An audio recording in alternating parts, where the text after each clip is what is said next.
Hello, everybody.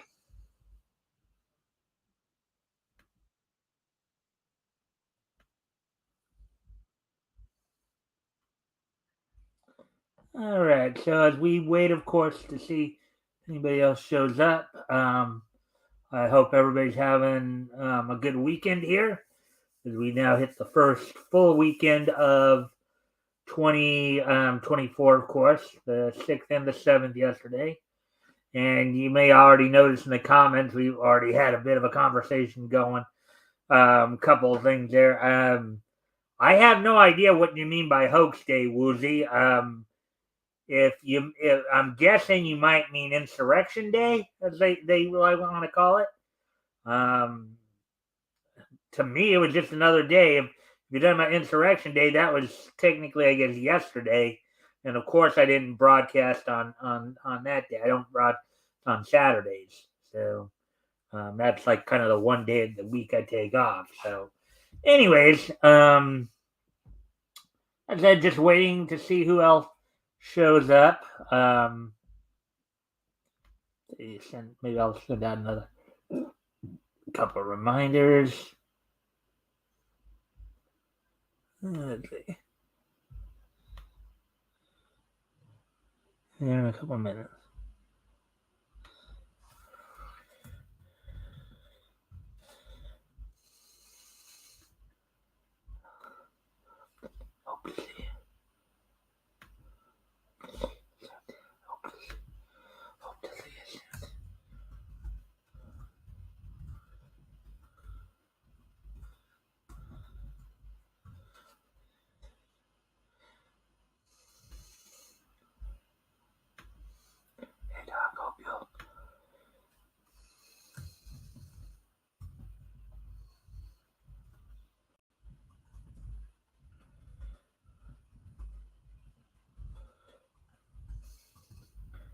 Don't mind me, folks. I'm just sending out some reminders to people.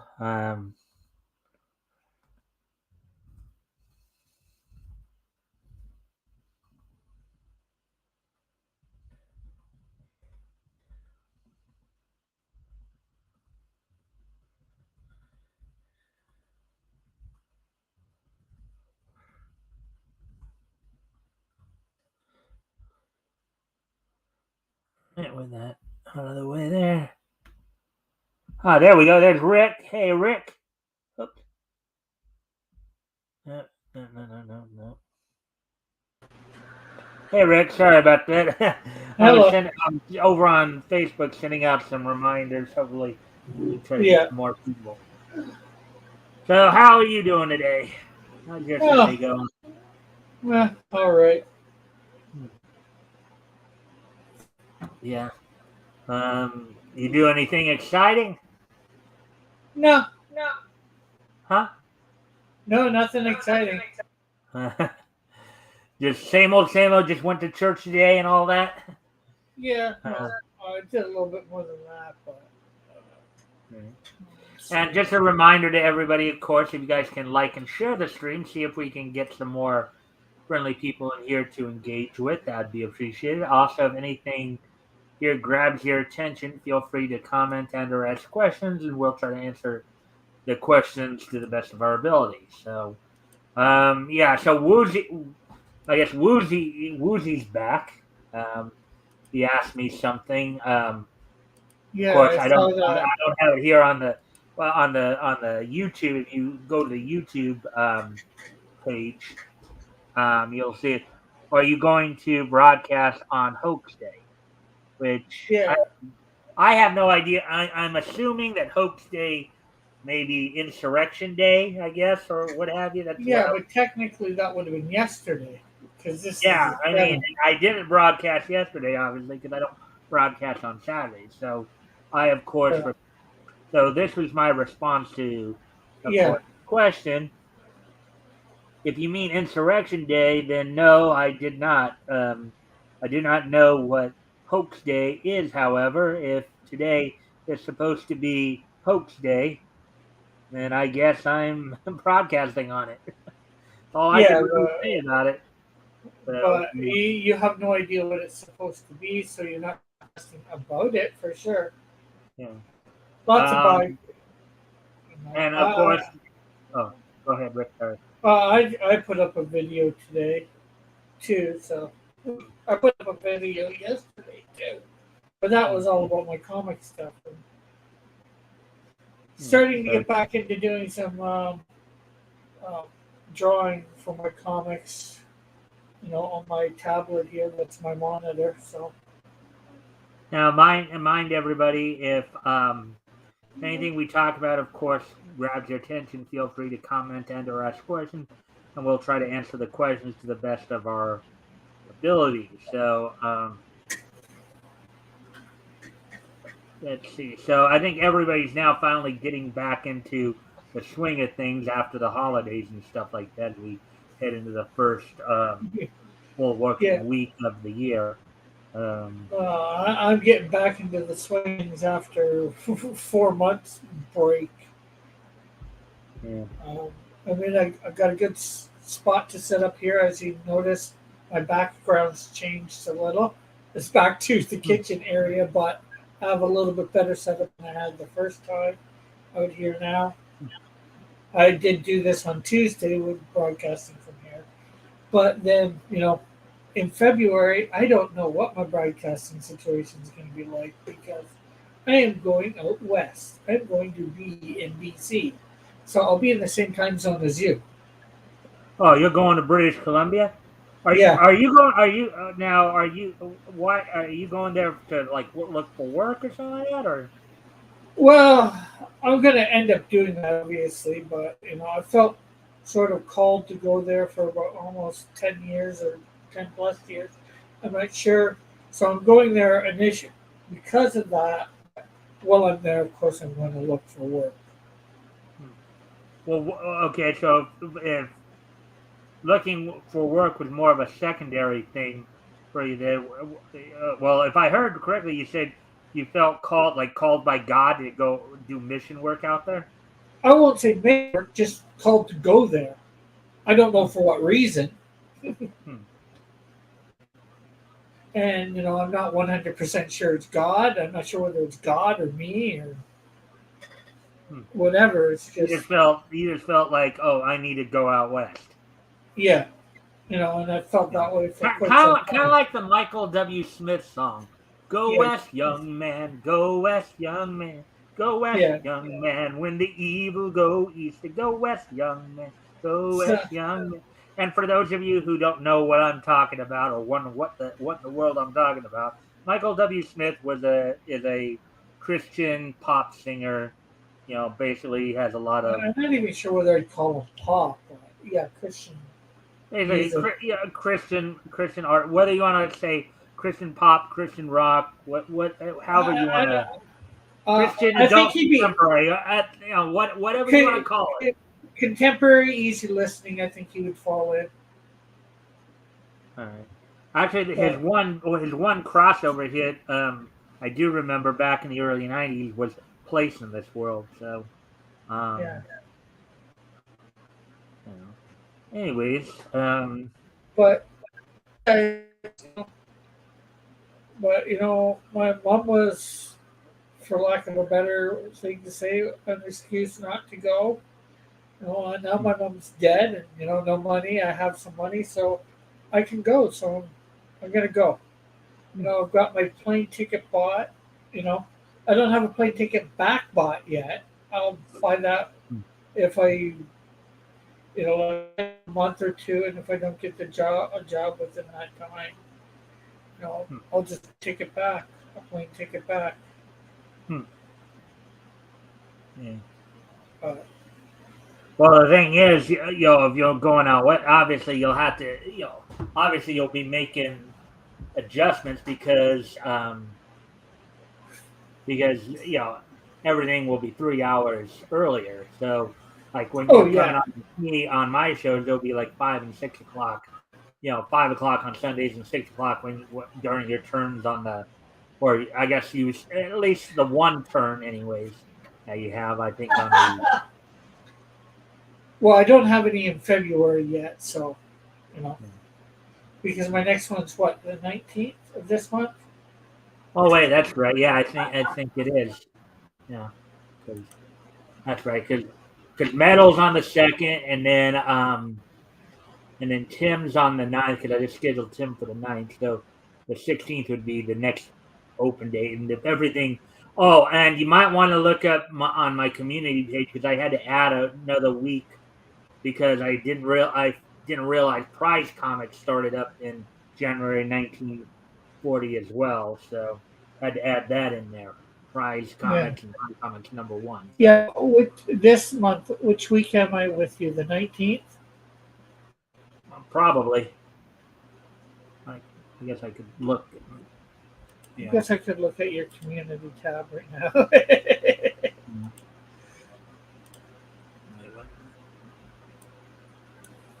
Yes, we'll both look at it.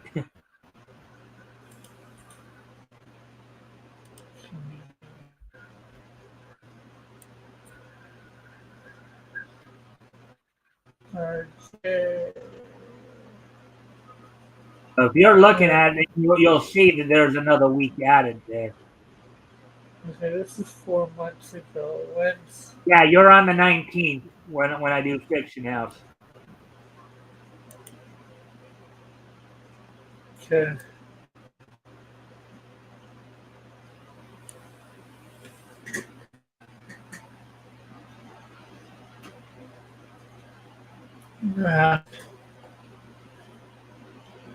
And next month is probably going to be again another tentative one. You know what I got going. Maybe I get out there and I get a job right away. I'm working during that time that you're airing that. Yeah. Yeah. I guess we'll cross that bridge when we get to it, right? That's the only thing we can. Obviously, I will. I mean, obviously, I would hate to lose you because you're like one of my more regular guys that I see every. So I mean, so that part for me would be a bummer because then I'm losing somebody who's been pretty dependable. Being active. So hopefully something can work out. I know you have to do what you have to do to help you. Help you move forward. So yeah. Heck, as you were saying, adjustments. There's adjustments all around, no matter which way you look at it. Here, there. Time zones are a big adjustment. Going out there. Elric will finally, and I know you won't know who this is, but Elric will finally get his way. I'll be operating on California time. Yeah. Instead of Eastern time. Yeah. Well, I know I haven't given you a chance yet, but you want to do a little bit of an intro? Maybe share any links, promote anything? I know you're kind of in between stuff right now on that end, but still, if you want to, I guess, just introduce yourself. As I said, promote anything, share any links. Go for it. You got the floor. Okay, well, as most know here, I am Rick Piper of Cross Comics. I do comic books. Right now, I'm in the middle of making the Canadian Shield #3. I just today put up a short for doing part of Canadian Shield #3, page 19. It's first part. It's two-parter. I've still got to do other stuff. Well, I've got other pages that I will be doing. I've done 2 parts to page 11. There's more to come for it before I'm done it. Or another part or 2, maybe 3 for. And this link, is this the link to your latest video that you put up? Yep, just today, which is a time-lapse version for page 19. Page 19, the first part of doing it, getting the page done. And that should actually be done tomorrow, that page, I think. Sounds like your cousin's having a bit of a good time there. I could hear her, laughing in the background there, it would seem. She's, I think, watching some videos over on her computer. She's a bit further away from me now, too, so. It's amazing why Mike picks up stuff. I guess I could at some point fix that, but you know, actually till the end of this, at the end of this month, like I said, I'm going to BC, so I'm not sure what things will be like around me, wherever, because I don't even know where I'm staying yet. Hmm. Yeah. Well, keep me apprised so I know like where. Obviously, I'll send you the messages through Facebook and stuff like that, but just keep me apprised so Yeah, I know. I mean, you know yeah, that even if you do go incommunicado like Metal is right now, I'll still probably send you the links just in the event you can find a moment to yeah, hop on and hang out and stuff like that. But yeah. You know, like I might end up having to hop on through my phone. Although when I get out there, I am planning on buying a laptop out there. You know, a cheap one. You know, hmm, like $200 or $300. You know, so I can do stuff, and then I'm going to attach this monitor tablet because I'm going to bring it with me, attach it, and probably buy a copy of what's the name for myself.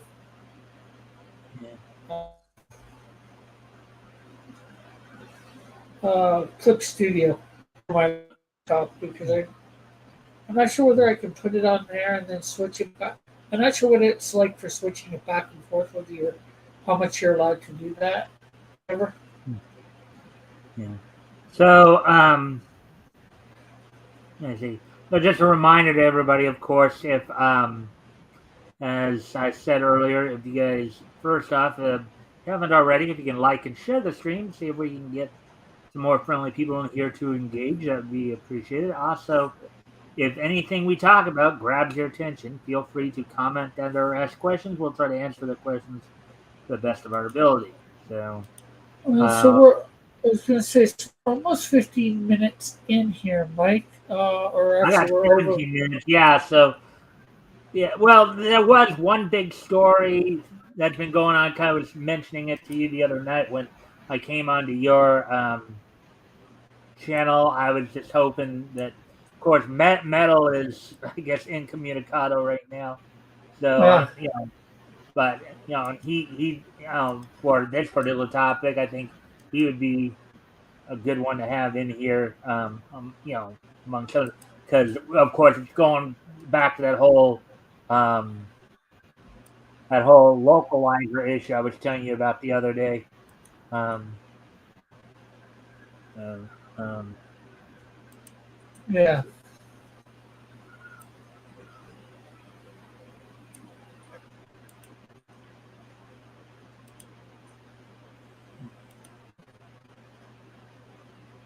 Yeah. Let's see. Let's share this community tab as well. yeah.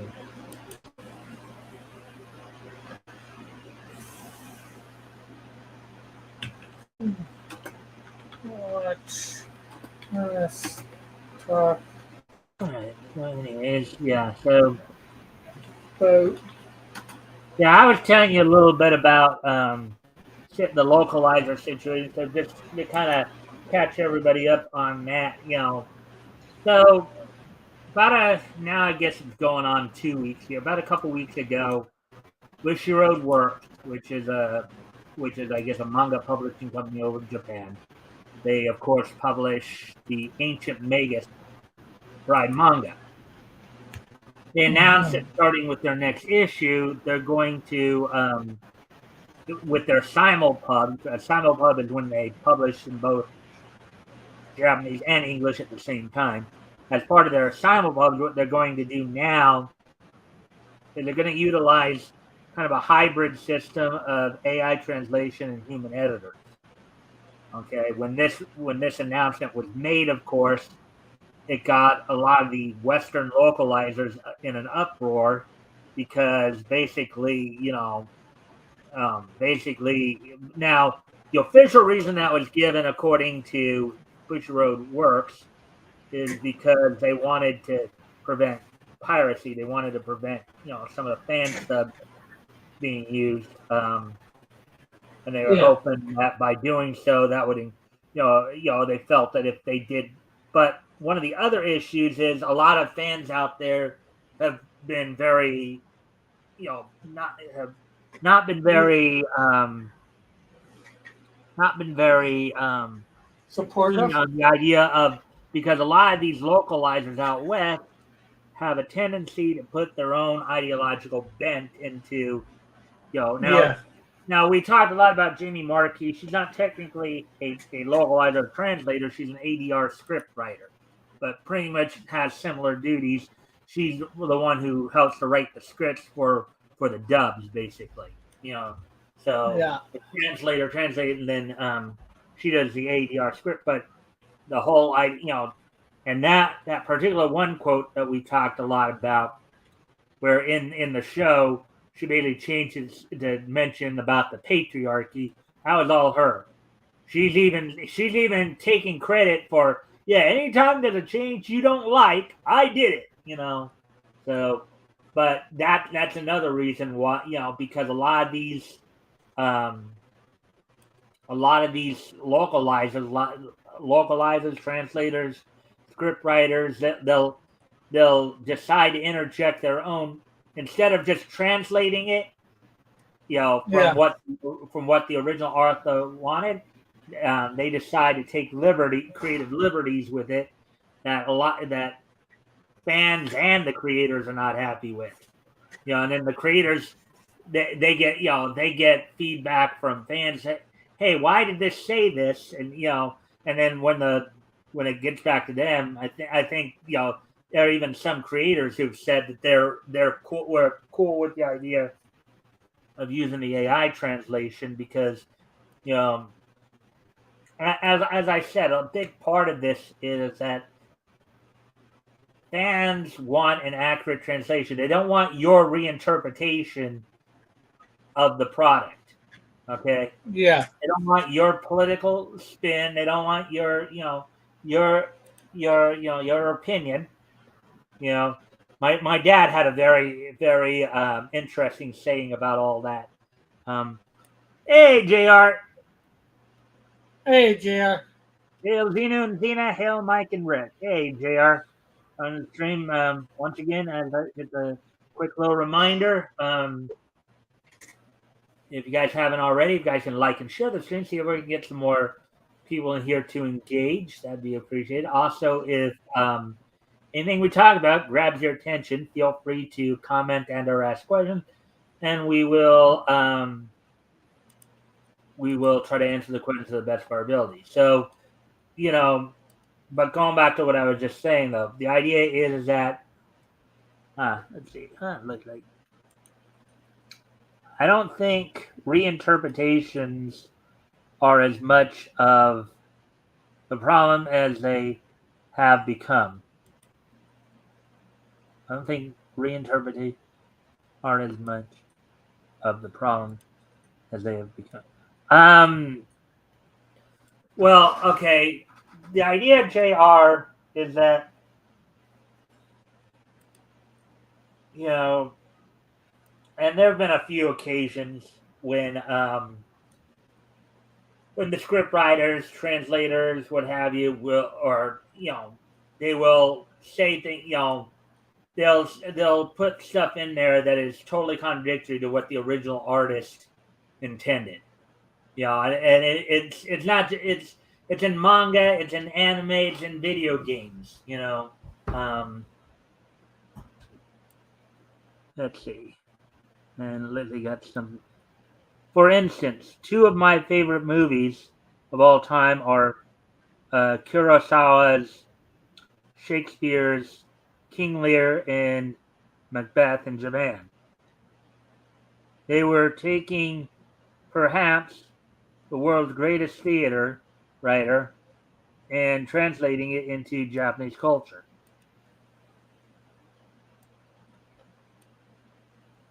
Let's see.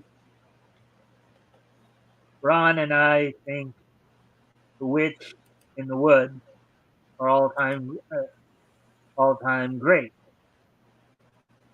Oh yeah, I mean, it's one thing to make certain adjustments, you know, like, okay, one of the things I talked about too, when in terms of trends, because they keep sitting there claiming that, oh, well, we have to translate it this way because the language barrier, and all that. Okay, Well, just I guess it comes down to, are you changing the essence of the story or what the original is coming across?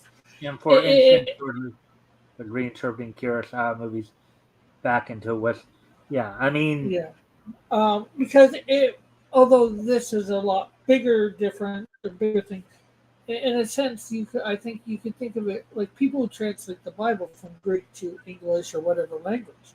You want to keep what is being said there, or the premise of what's being said, the intent, you know, hmm about things, because if you go and translate it into something that's the intent, making it a different intent, you're not translating it. You're just right. writing something totally different. Yeah, I mean, okay, I think most people you know, understand the idea of maybe changing things up from let's say a language or grammar perspective, because it's like obviously Japanese language and the English language have different phonetical structures. They have different language structures. They have different grammatical structures. You know, Yeah.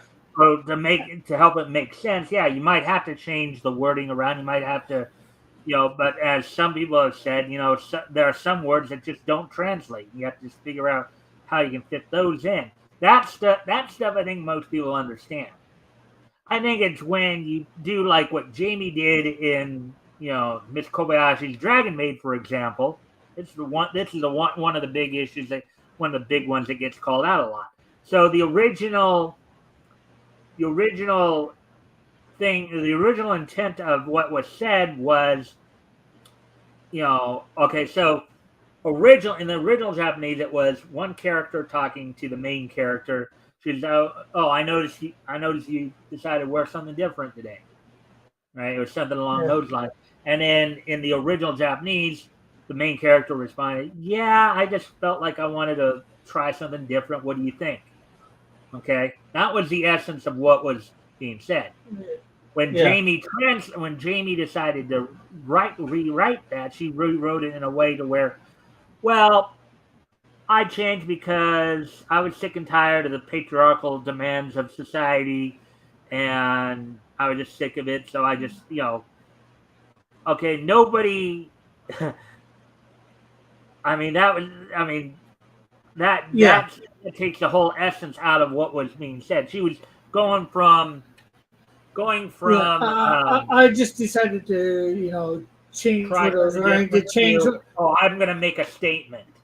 And Yeah. I think even Went from the changing original just creator because I had wanted, an issue with that. went from I just wanted to change for the sake of change to, oh, I wanted to make a statement. Right. Which changes the very essence of what was. So let's see. JR was. So let me get caught up with JR stuff here. And the Magnificent Seven was a reinterpretation of the Seven Samurai, and I think it is one of the top 10 westerns ever. Yeah, and I've seen like I saw it back. I think it was in the 90s Yeah. or Okay. early 2000s. There was But a TV show called The Magnificent Seven with like Michael Bean and Rick Worthy and Ron Perlman and stuff.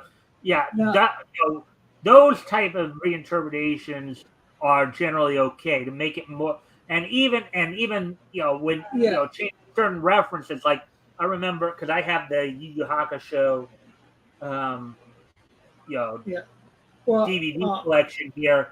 And one of the points they made is that they had to make a slight change because a particular cultural reference in Japanese would not have translated because people would not have known who the person was, so they had to change it up a bit. Those type of things I think are understandable.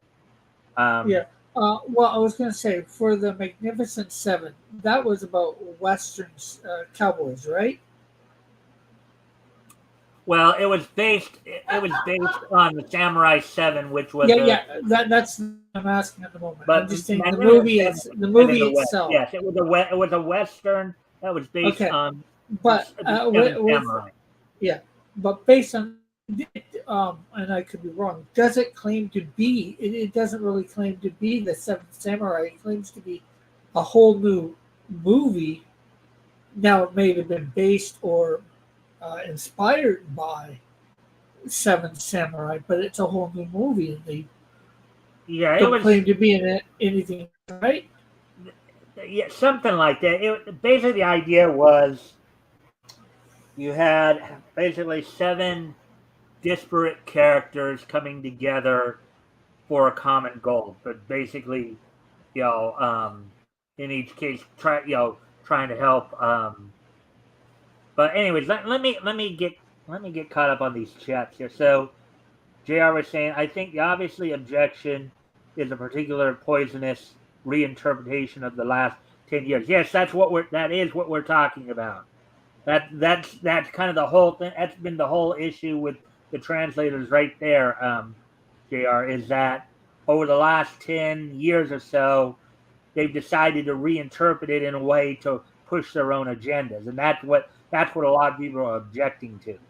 Let's see, what people are really objecting to are politics, but are reluctant to criticize that head on, and and and go for the softer original intent as a well. I don't know. Um, I think in terms of, I think they go hand in hand there. Okay, because the point there, the reason they talk about original intent is the term I use, of course, is original intent, because the idea is that they're basically taking what the creator when the creators when they do these, they're not necessarily trying to make a political point. You know, now there are a handful of exceptions. I know, like Gundam, there is some political intrigue in there, like in Gundam, but it's not the crust of the story. It's part of the story, but it's not like they're not trying to hit you over the head with it. It's not the main part of the story. Is the politics there? But you know, um, No, but whereas like in what you're yeah. talking about there, um, Well, I would say in a sense, right, that's what they are objecting to, but uh, and in some ways they're going about it because of that the original intent or whatever. But it is a different wording, well, and I mean, going back, going, okay. and the fact that I changed just because I wanted to change, and I changed to make a political statement. Yeah, It I is mean, something like that. there is That's why it's dumb. a character saying those two different things that gives the character two different, widely different. I'd say, anyways, a widely different And I character honestly don't persona. believe the original creator of that particular of Miss Kobayashi's Dragon Maid had any intent of saying anything about the patriarchy. That was all Jamie Markey right there when she Yeah. rewrote. Well, even if he had something to say about it, overall, the character did not say that at that time. So it gives the character a completely different feel to what it was supposed to be, or what it was written before. Anyways, Its critics trying to avoid head-on criticism of anti-white reinterpretation. No, I disagree with that idea. It's because there is some merit in talking about the original intent, because the whole point of why we bring up original intent is because for the most part in a lot of these where they are making these reinterpretations to push their agenda, most of the time the original creators are not trying to make a political statement. They're just trying to tell a story. And somebody else is like trying to trying to use their intellectual property to make a statement. That's Yeah. the thing there. It's like one of the other examples I've given as I've been covering this. It's like if you go and meet somebody, right? And you meet Yeah. and they tell you their name is Red, RED, Red. They tell you specifically that their name is Red. But you thinking you know better, insist that their name is not Red, but Fred. Yeah. You know, Or it's a kind of perfect example. Star Trek, generation. The first episode with Riker and Data in the holodeck, and Data says, "My name is Data, not Data. One is my name and one is not." It's right. the same. You The know, same. It's the same. Letters, but Rick, if you want to talk to the chat for a moment, I've got to step away from the computer for a moment. I'll be right back. so he's probably going to read your comment, your last two comments. So when he comes back, Jr. How are you doing tonight, Jr.? So we'll get to what the comments you said in a few minutes. Um, hi, Rick. Did you get my email about Arise? Yes, I did. Um, so I don't know what to say. Yeah, there's a 22 at the end of the month working from home. Yeah. Well, it does look interesting, and the big thing is, as you know, February 1st, I am moving to BC at least for a couple months, maybe longer, maybe indefinitely. Um, so I don't even right now. I've got my plane ticket there, but I don't know where I'm staying. I'm not sure what my internet situation is going to be like or whatever for when I get there. I do want to try and stay somewhere where I have internet. Then you could write the course. Okay. Also, I bought the certification for accidents and sickness insurance course. I could give you a copy of it for free. Okay, cool. Then you could write the course. Okay. That was the course was to the second thing. Oh, yeah, I guess it's possible. Like right now, everything's up in the air for me. Things have been up in the air for the last 5 months. Really haven't been. Um, I know probably next Monday, a week from Monday, I'm going to actually really start looking for a place there to live.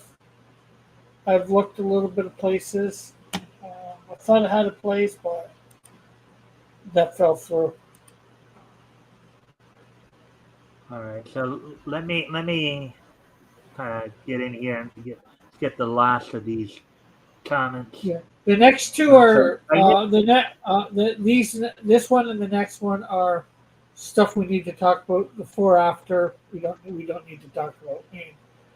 Uh, Jared just with them. It's just about me. okay.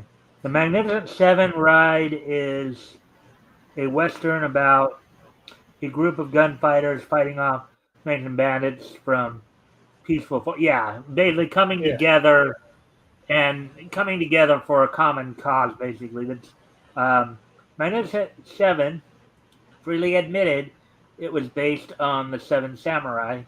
It is sort of the middle ground, but it claimed to be A reinterpretation. Yeah, and these ones you don't need to. But yeah, okay. So they're saying it's a reinterpretation for the West. It's a Western. It's not a samurai thing. So you know, well, uh, I think yeah, I, but I, I've I, seen I've seen the anime Samurai 7.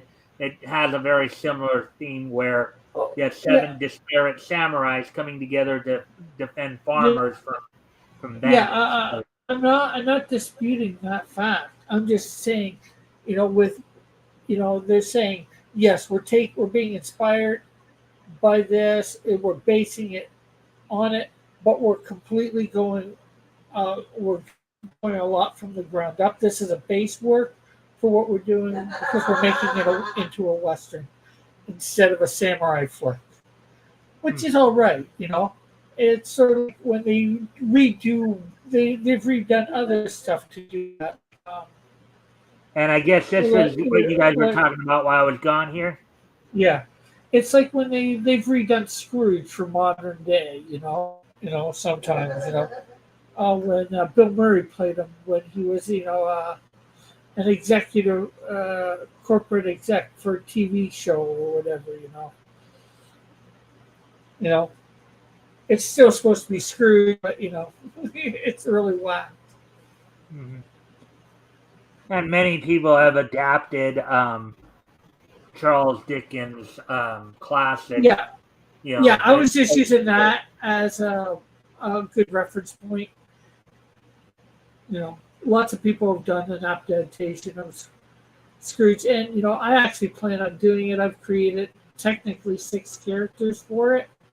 I've got angels and demons, spirits, right? So the angels of Christmas, past, present, and future, and the demons of past, present, and future.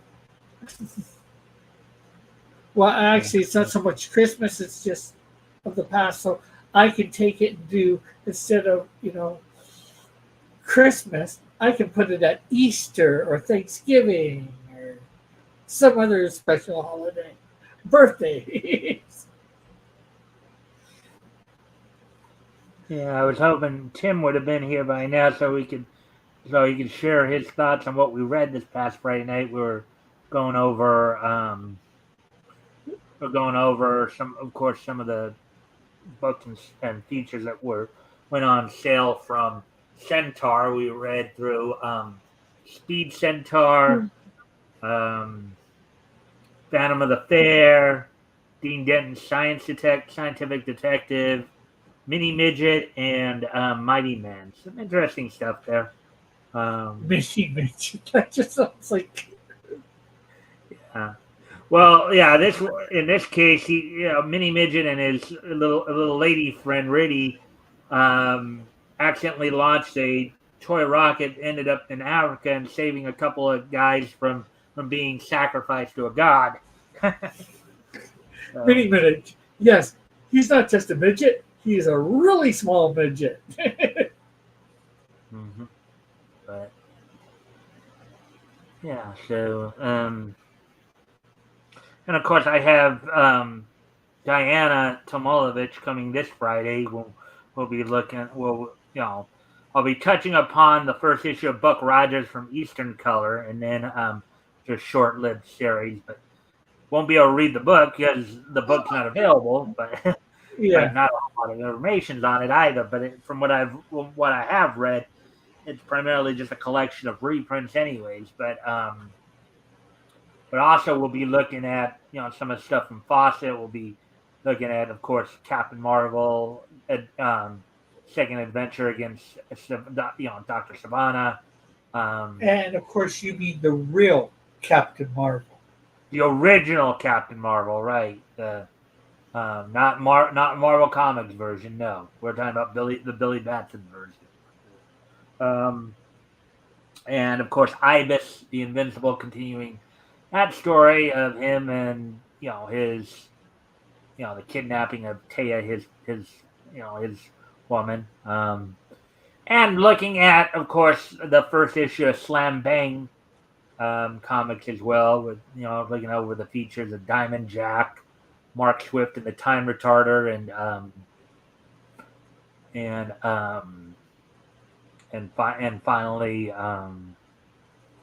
And if we have enough time, I'll hit up Jim Dolan as well. But Cool, cool, cool. that's what we're on tap for this week. Yeah. So Oh, anyway, what did you read on Friday? well, I just said what we were a couple minutes ago. Oh, We, I thought you were saying that was for this week coming. no, Okay, so the Centaur stuff was from this past Friday, and then when we were talking about um, like faucet, the faucet stuff is this Friday, this coming Friday. okay, So okay, so since we don't have Tim here, why don't you tell us a little bit about the stuff from Friday?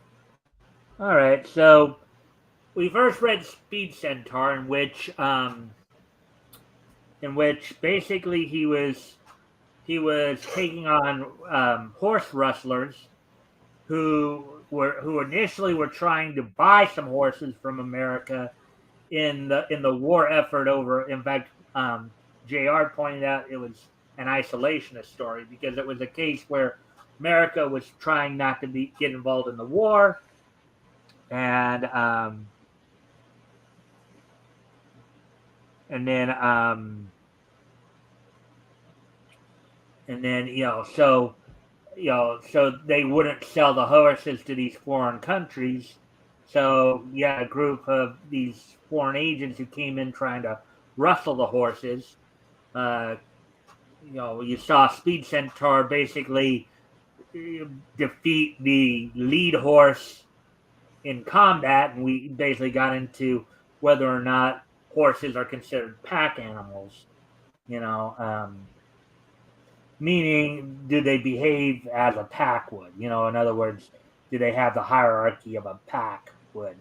But and then got the horses to help defeat the rustlers. And Mm-hmm. then with Phantom of the Fair, you had Phantom of the Fair taking on an evil scientist named Dr. Ting Loy, who basically created monsters, these big hulking monsters who basically were weakened by water. They would basically dissolve in water. Uh, Uh, sort of like the Wicked Witch of the West. JR says, yeah, right. totally pro isolationist and anti war. So, Okay. it looks so. Jr. had some things to say here. Then you could write the course. Yeah, that's going with the statement above that. Yeah, So that was to me earlier. yeah, It's totally pro-isolationist and anti-war, referring to the foreign agents were obviously British, and the hero stops them from rounding up the horse. I don't think they were British. I think they would think, by all indications, they looked more German to me. But rounding up the horses and sending them to the British and French armies. Yeah.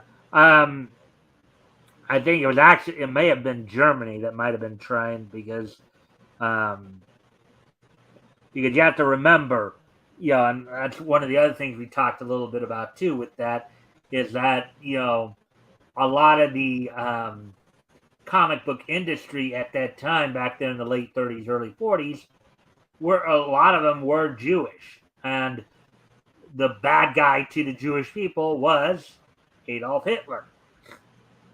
So nice to okay. see some non Deutsch phobic comics from the 1930s for once. Again, Okay. I don't think, dude, Americans were only sending material to um Entente powers. The agents were no, I disagree with you there. I disagree because America at that point was still neutral. So America, at least the American government, really had no. They had Skin in the game. nothing for or against anybody involved in the war. What you have to think about too here is that, again, going, and I know Tim would probably even agree with me on this. Um, the fact was that, as I said, many of the comic book creators, comic book industry at the time, were of Jewish descent.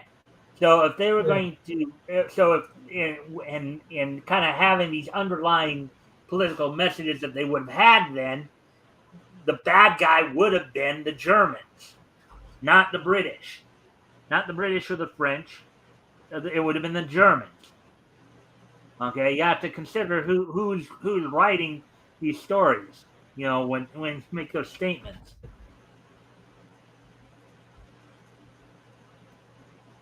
America was not really neutral.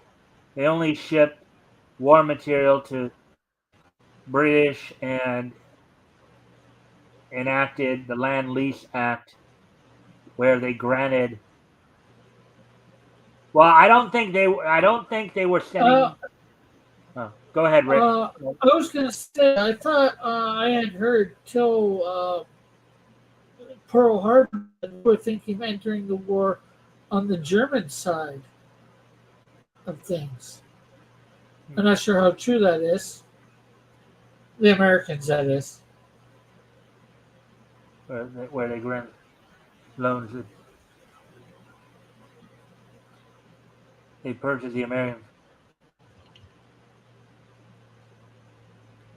Yeah, but well, wait. What was that last part? Let's see, supplying the British Navy with destroyers. Well, that was more of a business transaction, but that doesn't necessarily mean that they were just supporting the British there, though. Okay.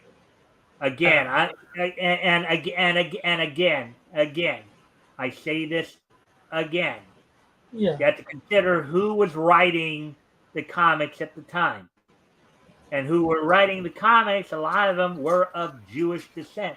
And if anybody was going to be the bad guy in a story written by the Jews around that time, it would have been the Germans, not the British Yeah. or the French. Yeah. Well, unless, of course, the person's just saying.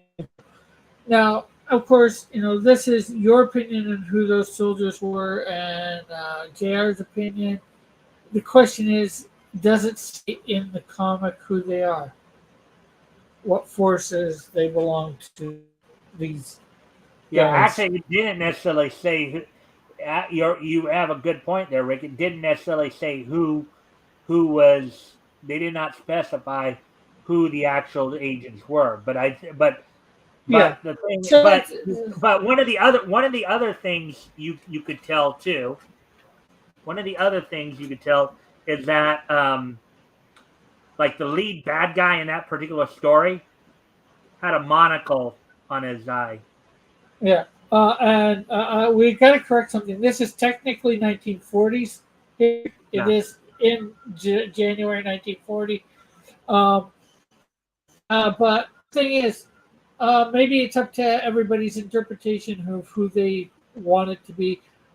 That's something else. A lot of comics back there are trying to be neutral because I've heard this about Superman. I know this is a different company, but DC even didn't even put Superman into a lot of war stuff because they didn't want to show him fighting for one side or the other back then. Yeah. Okay. Let me go through. During President So I don't Roosevelt's know. fireside chats, he said supplying the British with weapons was the equivalent of lending a hose to your neighbor's house who was on fire. Doesn't necessarily mean that they were actively. Well, and again, I go back to the point I made. The government may have been different than what, and even Tim said this on Friday when we were talking about it. Yeah. Most of the people in the general public did not want to be in the war. There are probably elements in the entertainment industry and maybe even some government officials who did. But again, and I go back to this again. Who is writing the story? And likely the writers of the story are Yeah. of Jewish descent, and the bad guy to the Jewish people at that time were the Germans. So if there's going to be any villains written in comics, they would have been the Germans. Well, the question is, 1940. It's early in the war. I don't know how much is being said about Hitler at this point and the Jews. Uh, the question is, how widespread would that be? Well, I No, already. I think I read the comic. correctly, but Yeah, I'm sorry. everybody has their point. Everybody has their point of view. But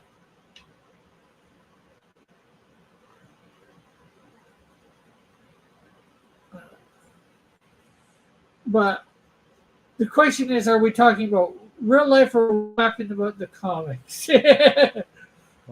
Roosevelt. Well, I think that's where I think that's kind of where we're like. I'm talking about the comics. I think he's talking about the real. He's talking about probably the real world, and that's what he's maybe misinterpreting. Um, let's see. Oh my God, Mike Roosevelt publicly said he was isolationist, but steadily pushed the government and people. Well, again, the difference between what the government was doing and what most of the people did was completely different. And the Yes, about author of that story wasn't Jewish. That's why it's rare to get a pro-isolationist comic, um, and frequent to get pro-war comics. Yeah, I'm not misinterpreting. I took history in university. Well, there's your problem right there. Taking history in university. well, it depends on when he took it. Sometimes that they do get they get some of it right. Of course, nowadays, especially nowadays, they like to reimagine About 19. history, but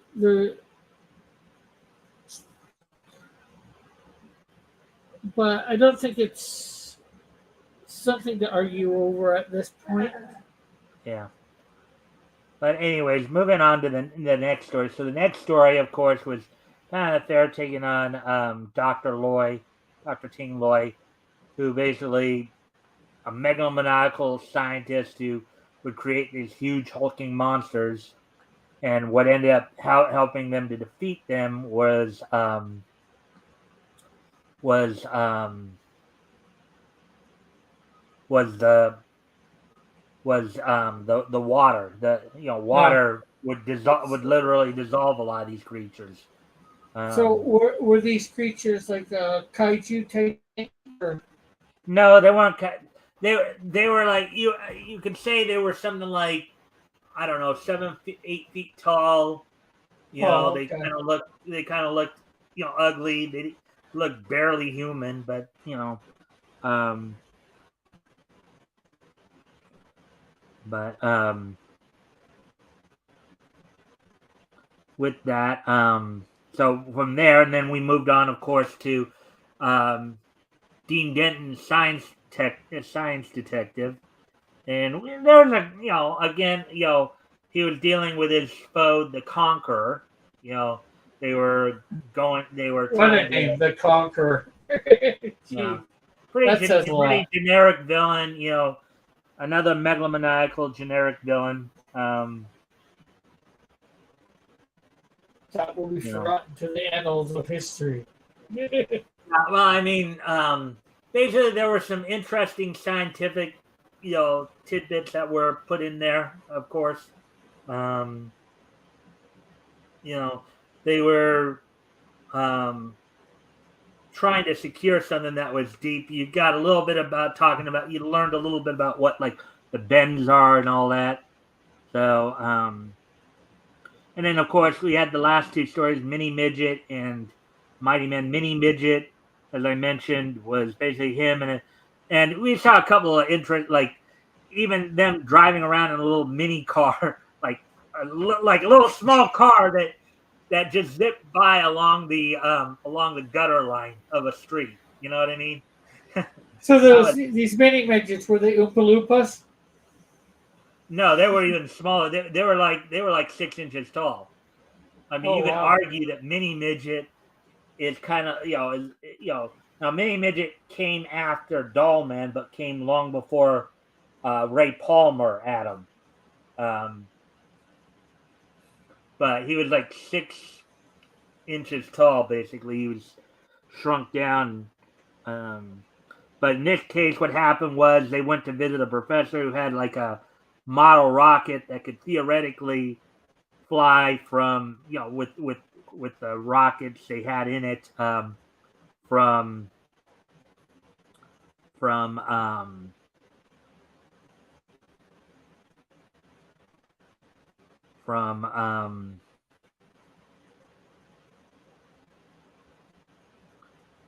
from from where they were in America all the way to Africa. And then when they Yeah. do get to Africa, they end up saving a pair of men from being sacrificed to an African god. Huh. So something a little story wise, something a little different than what was usually coming out around that time in the late 30s, early 40s. There, just it was granted, a lot of the stories were either mobster mafia related, or maybe some were like kind of had kind of the undertone of like what's going on in Europe and all that. But this one was another kind of like exotic location type adventure. Yeah. Uh, Which um, has happened a lot in comics at that point. You know, yeah, there's all these things, and even it's still there today. It's just like films and all that. They have their models, the basics of stuff that you follow to write an hour and a half movie. mhm, yeah. I And mean, then you my just and got to then my vary it up enough. and then Mighty Man, of course, was a 12-foot giant who, of course, who had a mission to stop crime. And in this particular issue that we were reading, he basically stopped a bunch of counter. What's kind of funny is here's what generally happened. So he and his kind of sidekick, are on their way to meet up with this guy who was referred to them through a mutual friend of theirs. They're Uh, going to meet up this, and on the way there, Mighty Man hears a scream from a house, and he goes there and investigates, and um, gets told a few little like stories, and then eventually he comes to realize that um, this house was the location of a counterfeiting operation. So he ends up cool. stopping the counterfeiting operation. Um, Now, here's the thing: when they finally do meet up with the person they were supposed to meet up with, take a wild guess at what they found out. It was mini midget. No,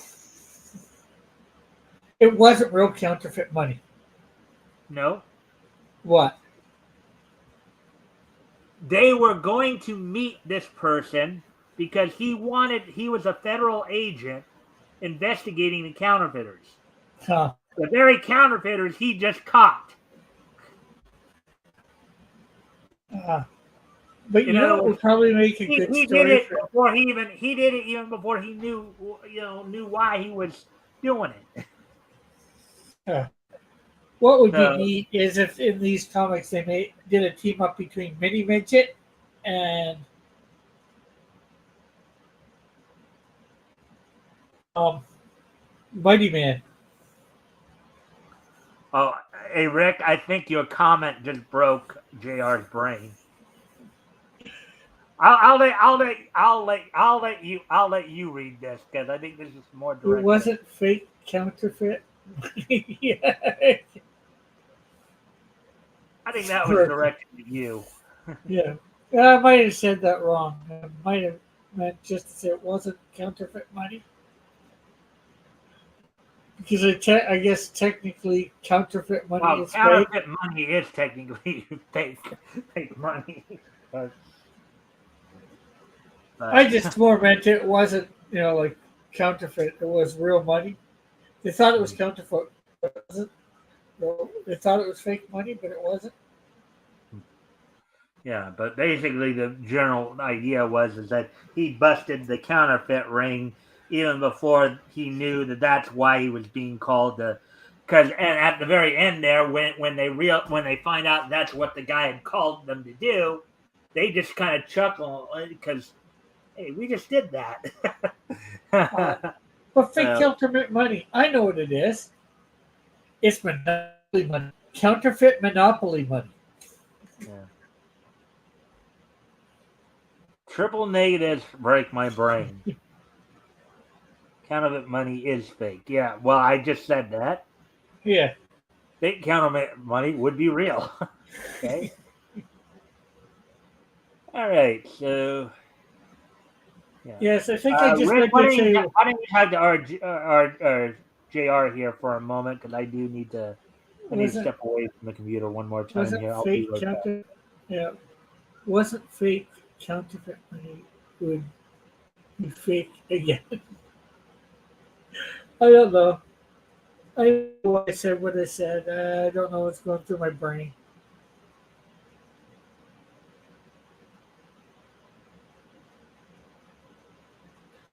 But yeah, well, I was looking. I was just looking while I was on here.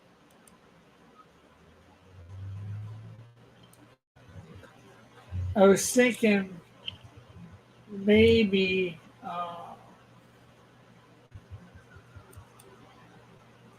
Let's see.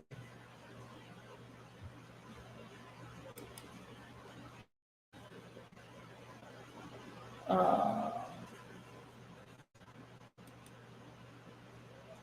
let's see.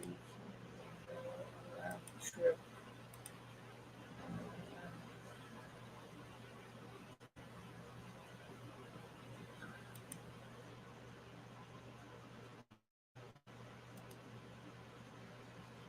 I was thinking when I'm out there, and I'll think. Uh, BC, I could take a weekend and maybe come to Edmonton visit you. You know, a round trip flight is like $101.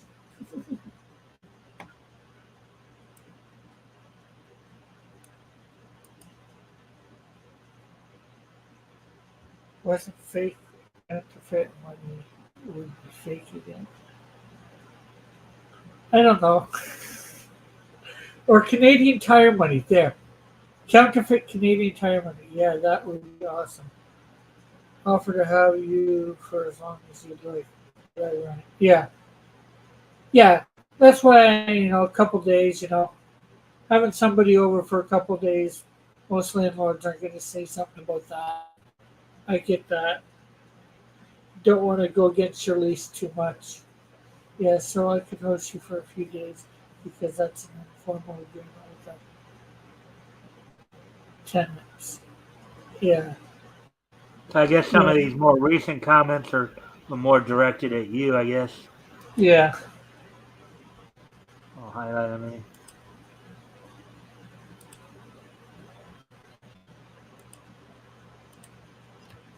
yeah. We have a room. Let's see.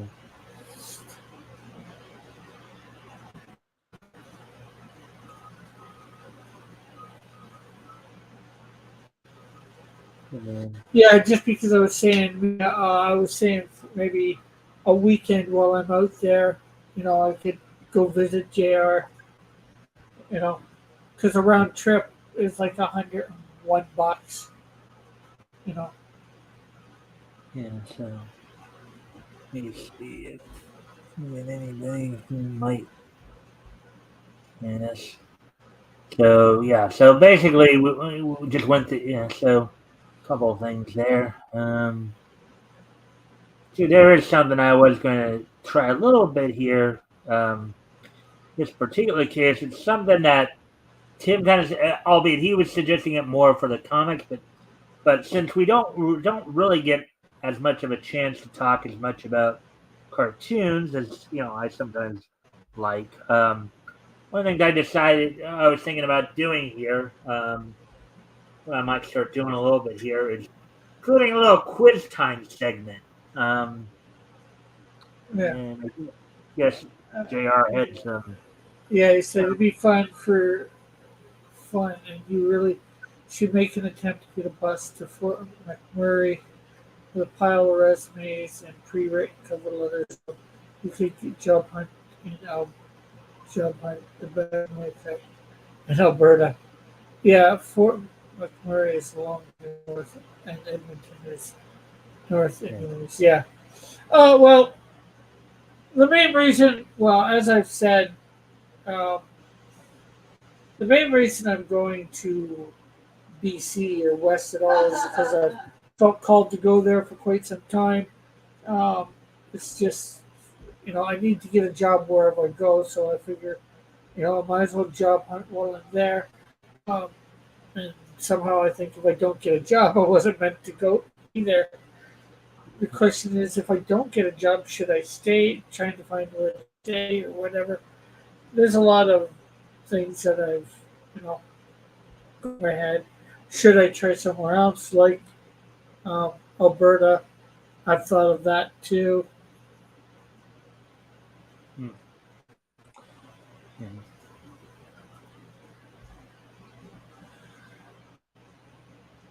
And Edmonton has a good job market. You could, um, And, well, and 51 bucks, well, $101 is sort of good, unless I could job hunt well in Vancouver for Alberta.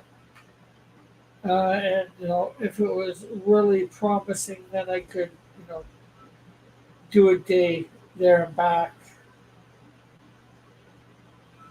I'm not sure how much a bus from like Vancouver to. well, anyways, as I was just saying, why don't we do a little quiz time here? I know you're up in Canada, so I don't know if how much you know about some of the golden age of American animation, U.S. animation, um, Rick. But I guess we will find out here in a moment. I'm gonna ask some. I'm gonna ask a few questions here and see how you do there. All right. So Uh, Here's the first question. Um, is it Warner Brothers? Okay, which of these characters, which of these Warner Brothers animated characters debuted first? Uh, Bosco, Bugs Bunny, Elmer Fudd, or Porky Pig? Bosco, I think. And I believe you're correct because I believe Bosco debuted in the 30s. Um, well, Bugs didn't. Now granted, Bugs eventually became Warner Brothers' most popular character, but both Bosco and Porky premiered before Bug did. Let's see. So Bosco, according to Wikipedia, he debuted in 1929. Actually, he debuted in 1929. Let's see. I think Porky would have been the next one.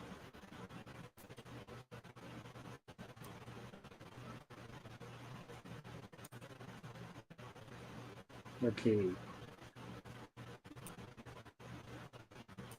Porky debuted in 1935.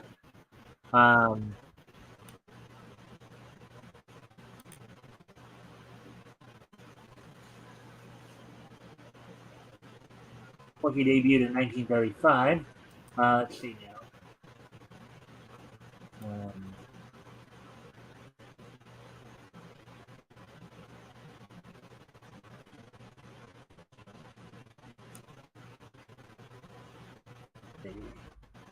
Bugs Bunny debuted. Um, well, he had a preliminary version that debuted in 1938, and then his official debut was in 1940. So he had a preliminary version, kind of an early version that debuted in Porky's Hare Hunt on April 30th, 1938, and then made his official debut, which is the version that is still going today, July 27th, 1940, in A Wild Hare. And Elmer Fudd.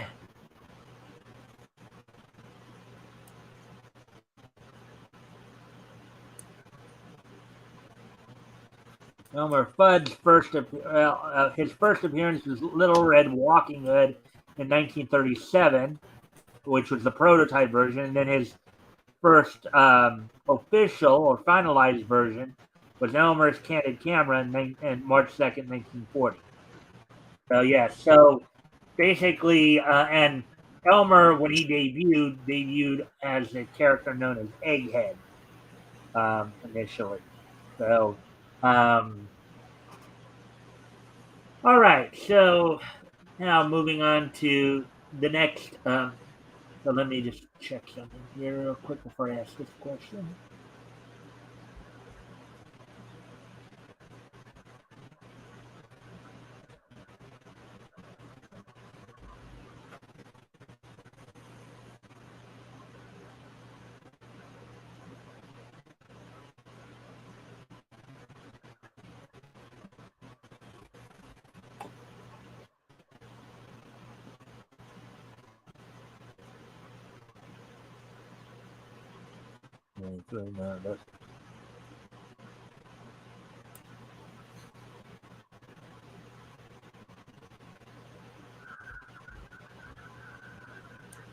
I know that.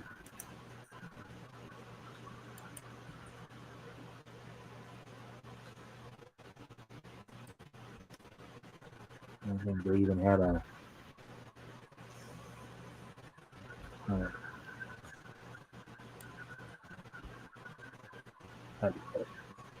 Okay, so. All right, so before, so okay, so here's the next trivia question for you. Before they opened up their own.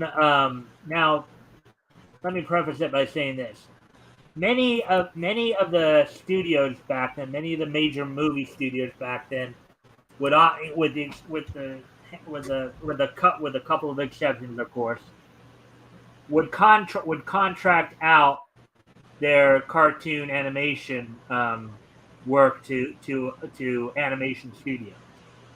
Okay. Yeah, well, that's like a lot of places today, except for when you Yeah. get. Now, MGM Metro Goldwyn Mayer opened up its first cartoon studio in 1937. But prior to that, which animation company, which cartoon studio, animation studio, did they contract out to? Was it Hanna-Barbera, Armin Ising, Pat Sullivan Cartoons, or Van Buren Studios? Uh, I was gonna go with the one that I didn't hear. I only heard one of them.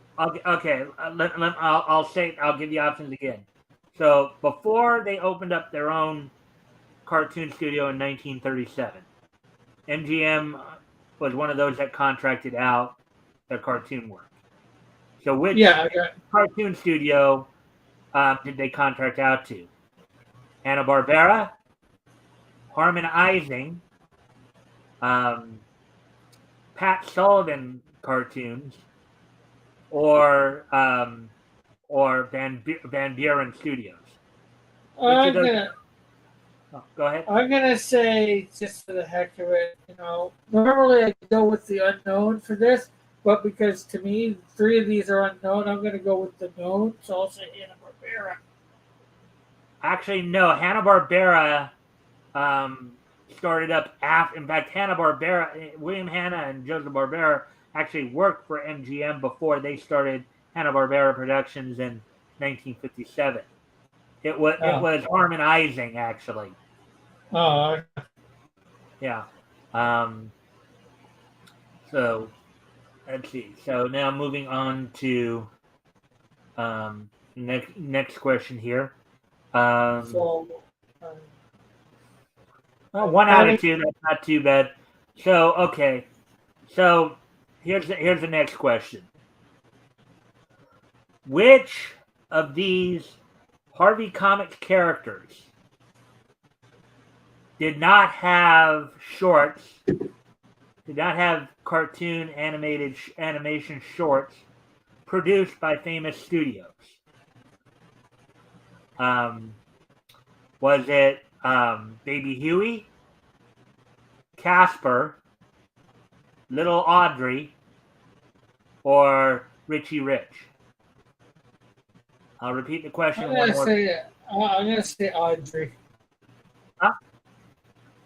Audrey. Let me repeat the question and the answers one more time. Okay, just so you understand what we're talking about here. Okay, so which of these Harvey comic characters did not have shorts produced by famous studios? Was it Baby Huey? Basically, they were produced by famous studios and would have been distributed by Paramount. Okay? Yeah, and one of them did. One of them did not have a short cartoon made by that company. Let me go over the choices one more time. Baby Huey, Casper, Little Audrey, or Richie Rich? Which of those? My answer is still going to be Audrey. All right, that's actually wrong. They did actually produce Little Audrey shorts in the 40s and 50s there. The correct answer was Richie Rich. Richie Rich did get a cartoon adaptation, but it was by Hanna-Barbera in the 80s.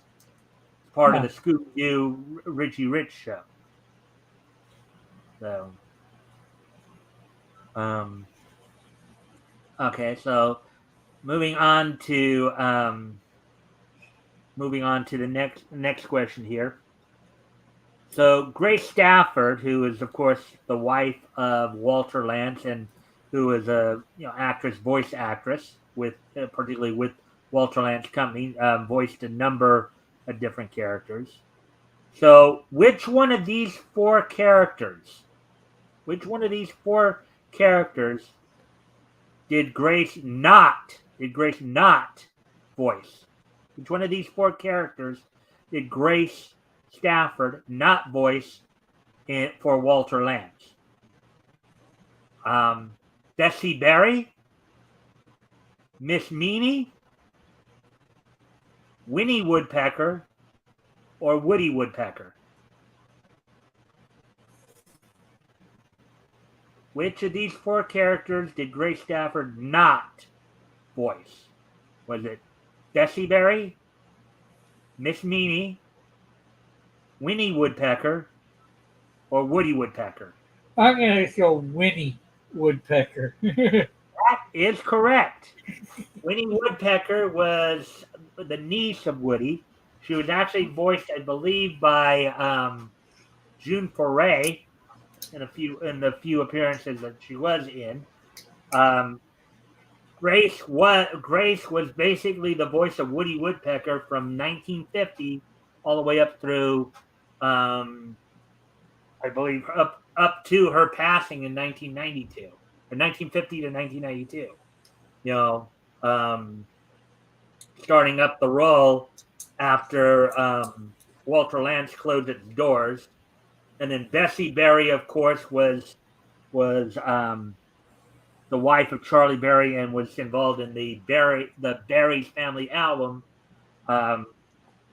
shorts for Universal. Sounds very good. And then Miss Meany was another antagonist of Woody towards the last few of the Golden Age shorts there. All right, so here's the last question here. I will go with here. Now, back in the 30s, number of the studios had kind of anthology series that didn't necessarily always feature a specific character, but they had these series in which they would just produce cartoons. They were just wasn't as much it's kind of an anthology series, but just would use random characters. So which of these series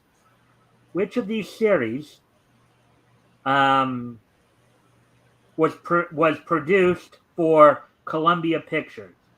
Which of these following series of animated shorts was produced for Columbia Pictures? Color Classics, Color Rhapsody, Happy Harmonies, or Silly Symphonies?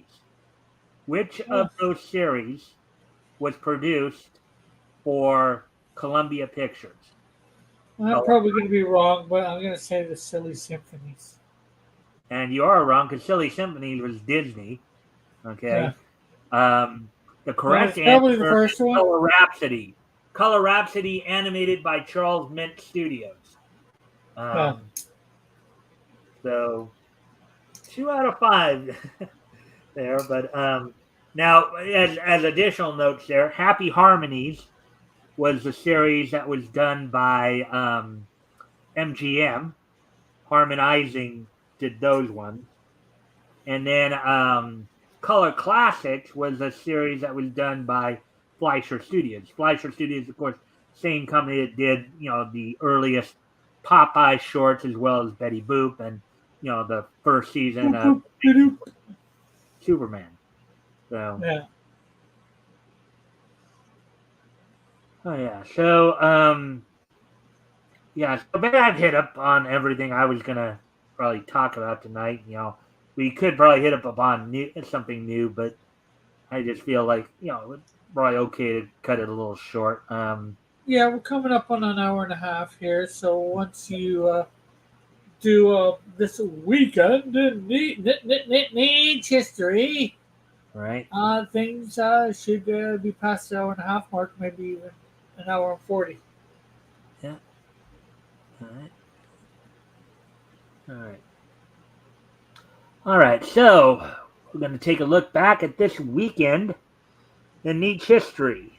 Uh, so first off, going back to yesterday, of course, going back 50 years ago yesterday, on yesterday's date, 50 years ago, over in Japan,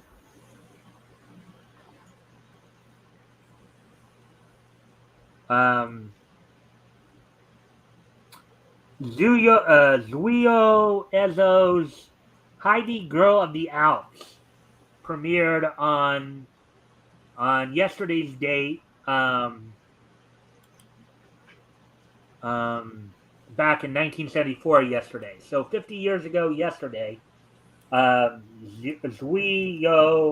Ezo's Heidi Girl of the Alps um, premiered on Japanese TV yesterday, 50 years ago.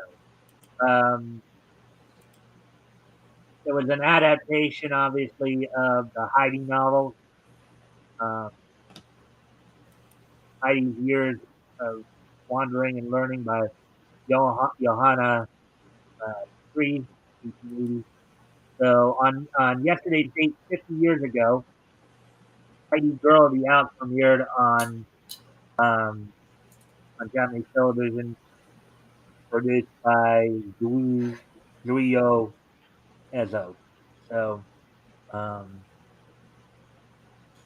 now moving ahead to 2014, 10 years ago yesterday.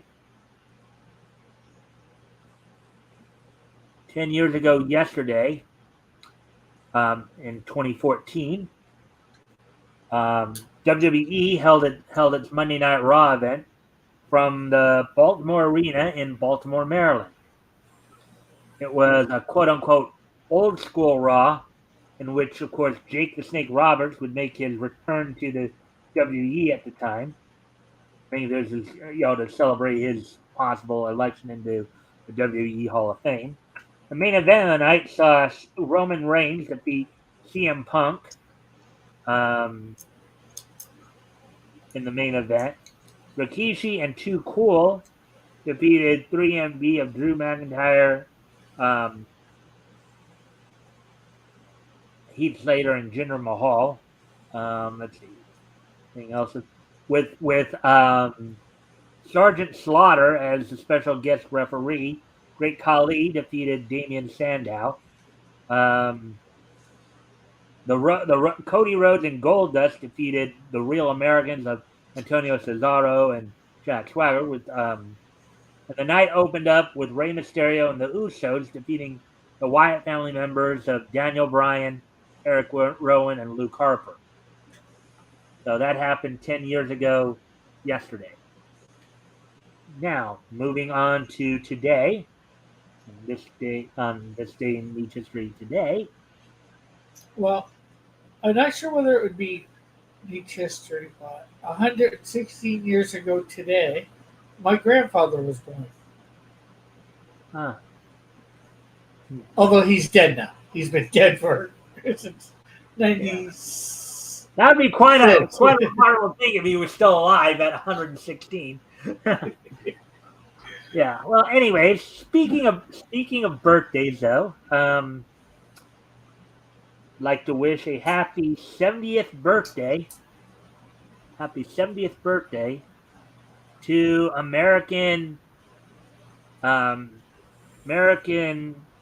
daytime Emmy award winning producer of television animation and former president of Warner Brothers Animation, Sandra Schwartz, who was president of Warner Brothers Animation 2001 to 2007, and then was also the president of International Productions of Sony Pictures Television 2007-2009.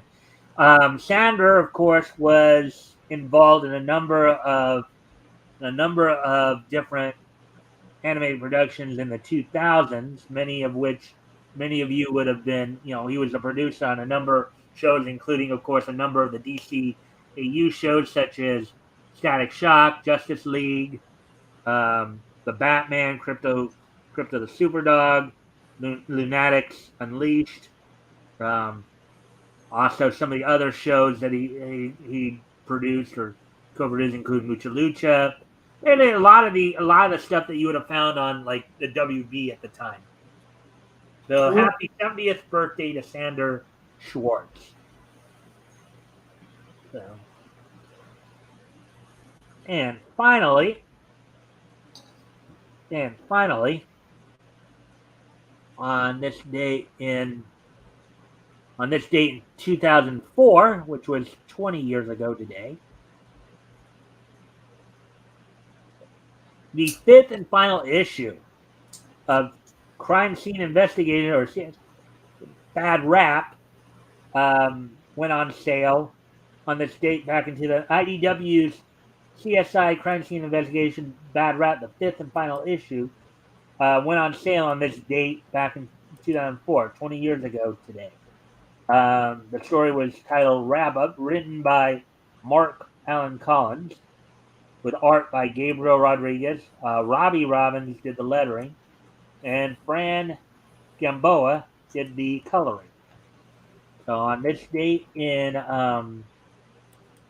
2004, the fifth and final issue of Bad Rap, Crime Scene Investigation Bad Rap, went on sale on this date. So I thank everybody for being here. I hope everybody enjoyed the show.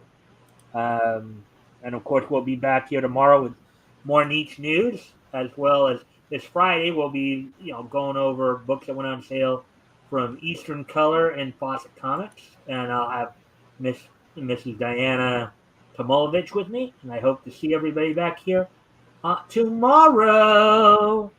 Bye. Bye-bye.